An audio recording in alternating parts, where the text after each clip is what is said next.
For most of human history, having a clear view of the outside world was a luxury only the rich could afford. Everyone else lived in the dark. Glass is far older than most people assume. Archaeological evidence shows natural glass, formed by volcanic activity or lightning strikes fusing sand, was used by prehistoric humans for tools and blades as far back as 7000 BCE. But manufactured glass humans deliberately created rather than found, emerged around 3500 BCE in Mesopotamia, where early craftsmen discovered that heating sand, soda ash, and lime together produced a strange, moldable material unlike anything else in nature. For thousands of years afterward, glass remained an extraordinarily difficult material to work with. Ancient Egyptian and Mesopotamian glassmakers could only produce small, thick, often cloudy objects like beads, vessels, and decorative items. Clear, flat glass, the kind we associate with windows today, simply didn't exist yet. The technology to produce large, transparent sheets remained far beyond what ancient civilizations could achieve.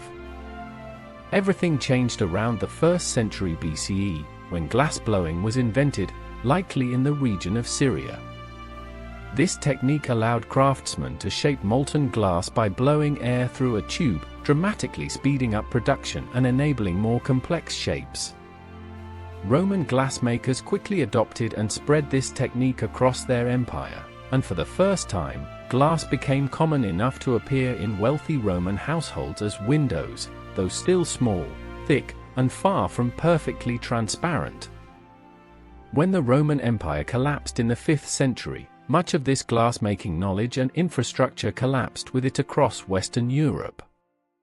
For centuries afterward, glass windows became rare luxuries, and most ordinary medieval homes used shutters, oiled cloth, or simply left small openings uncovered, exposing residents directly to weather and cold. Glass, once modestly available under Roman rule, retreated back into something only the wealthy or the church could afford. Medieval European churches became the primary showcase for glass artistry during this period, though not for windows in ordinary homes.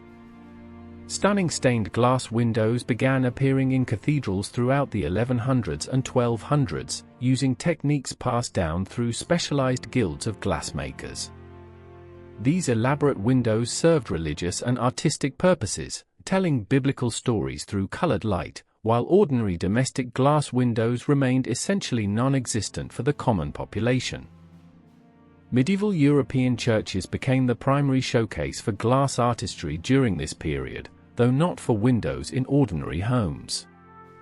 Stunning stained glass windows began appearing in cathedrals throughout the 1100s and 1200s, using techniques passed down through specialized guilds of glassmakers. These elaborate windows served religious and artistic purposes, telling biblical stories through colored light, while ordinary domestic glass windows remained essentially non-existent for the common population.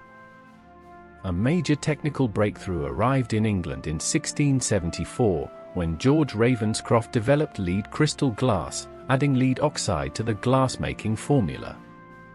This produced glass that was significantly clearer, more brilliant, and easier to cut and shape than anything previously available in Europe, finally challenging Venice's centuries-long dominance over high-quality glass production and shifting innovation toward England.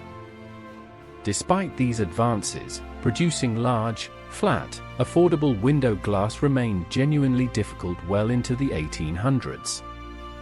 Traditional methods like the crown glass and cylinder glass techniques were slow, labor-intensive, and produced glass with visible imperfections, waves, and bubbles. Glass windows remained expensive enough that in England, a window tax, introduced in 1696, actually taxed households based on how many windows their homes had, leading some property owners to permanently brick up windows simply to avoid the cost. The true revolution came in 1959, when British engineer Alistair Pilkington developed the float glass process, floating molten glass atop a bed of molten tin to produce perfectly flat, smooth, optically clear sheets at massive industrial scale. This single manufacturing breakthrough is still the primary method used to produce virtually all flat window glass manufactured worldwide today, over 65 years later, finally making genuinely clear, affordable windows accessible to ordinary households everywhere. From volcanic glass shaped into prehistoric tools, to Roman glassblowers scattering their craft across an empire, to attacks that literally made people brick up their own windows, to a single 1959 manufacturing process still used globally today, the clear glass we look through without a second thought took over 5,000 years to perfect. For most of human history, seeing clearly through your own window wasn't guaranteed. It was earned, taxed, and fought for.